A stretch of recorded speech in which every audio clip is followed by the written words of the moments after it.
ये कोई साधारण कहानी नहीं, ये है उस वीर क्रांतिकारी की गाथा जिसने हंसते हंसते मौत को गले लगाया और कहा, मैं आजाद था, आजाद हूं और आजाद ही मरूंगा। दोस्तों, स्वागत है आपका मोटिवेज वर्ल्ड चैनल पर, जहां हम लाते हैं आपको भारत के असली नायकों की अनकही कहानियां। आज हम जानेंगे उस नौजवान की कहानी जिसने बंदूक उठाई ताकि अगली पीढ़ियां कलम उठा सके, जिसका नाम सुनते ही अंग्रेजी हुकूमत कांप जाती थी, चंद्रशेखर आजाद। तो चलिए डूबते हैं वीरता, बलिदान और देशभक्ति की उस अमर गाथा में। सिर्फ मोटिवेज वर्ल्ड पर। चंद्रशेखर आजाद का जन्म 23 जुलाई 1906 को मध्य प्रदेश के अलीराजपुर जिले के भाभरा गांव में हुआ। उनका असली नाम चंद्रशेखर तिवारी था। उनके पिता पंडित सीताराम तिवारी और माता जगरानी देवी एक साधारण ब्राह्मण परिवार से थे। परिवार आर्थिक रूप से संपन्न नहीं था, लेकिन उनके संस्कार बहुत गहरे थे। छोटे चंद्रशेखर के मन में शुरू से ही देशभक्ति की भावना थी। उन्होंने पहले शिक्षा गांव में प्राप्त की और फिर उन्हें वाराणसी भेजा गया, जहां वे संस्कृत विद्यालय में पढ़ाई करने लगे। वहीं से उनका सामना स्वतंत्रता आंदोलन से हुआ।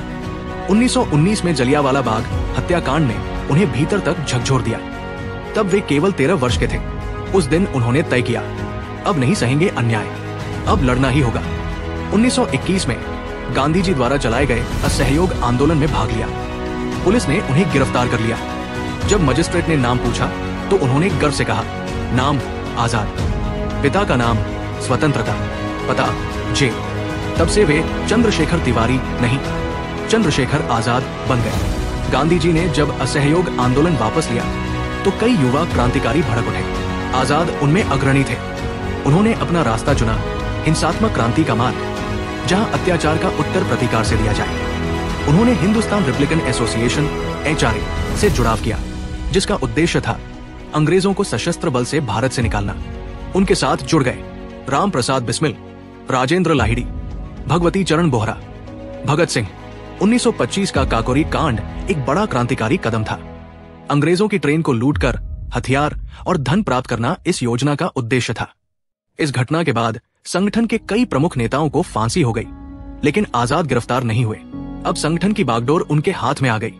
1928 में चंद्रशेखर आजाद की मुलाकात भगत सिंह से हुई।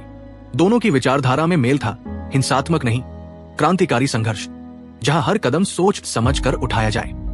HRA का नाम बदलकर उन्होंने किया Hindustan socialist Republican association HSRA। उनका मकसद अब स्पष्ट था, ब्रिटिश साम्राज्य को उखाड़ फेंकना और एक समाजवादी भारत बनाना। संगठन में विचारों के साथ अनुशासन भी था। आजाद हमेशा कहते थे, मैं देश के लिए जीऊंगा और मरूंगा, लेकिन गुलामी स्वीकार नहीं करूंगा। 1928 में साइमन कमीशन का विरोध हुआ। लाहौर में हुए विरोध प्रदर्शन में लाला लाजपत राय पर अंग्रेज अफसर सॉन्डर्स ने लाठी चलाई, जिससे उनकी मौत हो गई। इस घटना ने भगत सिंह, राजगुरु और आजाद को भीतर तक हिला दिया। उन्होंने बदला लेने की ठानी। सॉन्डर्स की हत्या लाहौर में की गई। इस ऑपरेशन के मास्टरमाइंड चंद्रशेखर आजाद थे। उन्होंने ऑपरेशन की योजना बनाई, हथियार उपलब्ध करवाए और भगत सिंह व राजगुरु को सुरक्षित बाहर निकलवाया। इसके बाद उनका नाम अंग्रेजी सरकार की हिटलिस्ट में सबसे ऊपर आ गया। 1929 में भगत सिंह और बटुकेश्वर दत्त ने दिल्ली की सेंट्रल असेंबली में बम फेंका। वे गिरफ्तार हुए। आजाद ने बाहर रहकर पूरे नेटवर्क को संभाला। उन्होंने भगत सिन्हा को जेल से भगाने की योजना बनाई, लेकिन वो सफल नहीं हो सकी। आजाद अब भूमिगत हो गए। वे अल्फ्रेड पार्क, अब आजाद पार्क, इलाहाबाद में छुपते हुए काम कर रहे थे। उनके पास हर समय एक रिवॉल्वर होती थी, वही रिवॉल्वर जो राम प्रसाद बिस्मिल से मिली थी। 27 फरवरी 1931 चंद्रशेखर आजाद इलाहाबाद के अल्फ्रेड पार्क में अपनी एक साथी विश्वनाथ वैशंपायन से मिलने गए थे। किसी ने पुलिस को खबर दे दी। ब्रिटिश पुलिस ने पार्क को घेर लिया। उन्होंने बहादुरी से मुकाबला किया। अकेले ही दर्जनों सिपाहियों से भिड़ गए। कई गोलियां चलाई, लेकिन जब आखिरी गोली बची, उन्होंने अपने माथे पर खुद गोली मार ली। मैं आजाद था, आजाद हूं और आजाद ही मरूंगा। इस बलिदान के साथ उन्होंने अपनी प्रतिज्ञा पूरी कर दी। वे सच में अमर हो गए। चंद्रशेखर आजाद केवल एक नाम नहीं, एक विचार है। उनका जीवन हमें सिखाता है, स्वतंत्रता मूल्यवान है, साहस सर्वोच्च है और राष्ट्र पहले है।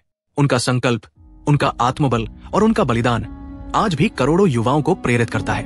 वो मरकर भी जिंदा है, क्योंकि उन्होंने जीना देश के लिए चुना। चंद्रशेखर आजाद चले गए, लेकिन उनके विचार आज भी हर क्रांतिकारी दिल में जिंदा है। उन्होंने हमें सिखाया कि आजादी सिर्फ अधिकार नहीं, बल्कि एक जिम्मेदारी भी है। दोस्तों, अगर आपको ये कहानी प्रेरणादायक लगी हो तो इसे जरूर शेयर करें और बताएं कि आजाद की कौन सी बात आपको सबसे ज्यादा छू गई। और हाँ, ऐसी ही और दिल छू लेने वाली जोश से भरी कहानियों के लिए सब्सक्राइब कीजिए हमारे चैनल मोटिवेज वर्ल्ड को, जहां इतिहास बोलता है और भावनाएं जिंदा होती हैं। जय हिंद, वंदे मातरम।